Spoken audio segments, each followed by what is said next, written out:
مل بیٹھ کر بات چیت کرنے کی ضرورت ہے۔ حالات خراب ہو رہے ہیں، کسی کو کال نہیں دی جائے گی۔ 20 روز کے بعد عوام خود سڑکوں پر ہوں گے۔ شیخ رشید احمد نے یہ بڑی پیشگوئی کی ہے، کہتے ہیں اپنے بیان پر قائم ہوں۔ آصف زرداری اقتدار میں طوالت چاہتے ہیں۔ ہمارے جیل جانے سے کوئی فرق نہیں پڑتا، میرے خلاف 16 روز میں کچھ نہ ملا تو لال حویلی کا معاملہ اٹھا دیا گیا۔ انہوں نے اعلان کیا کہ میری نشست پر عمران خان الیکشن لڑیں گے۔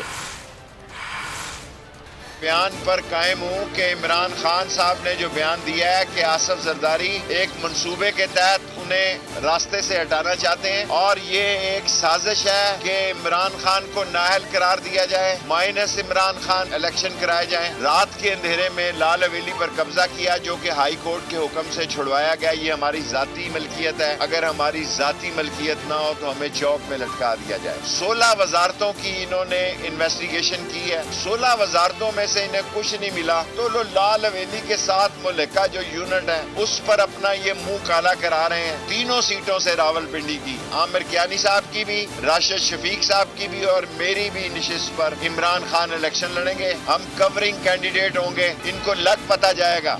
کوہاٹ کے تاندہ نام میں کشتی ڈوبنے کا واقعہ، افسوسناک واقعے میں جاں بحق ہونے والوں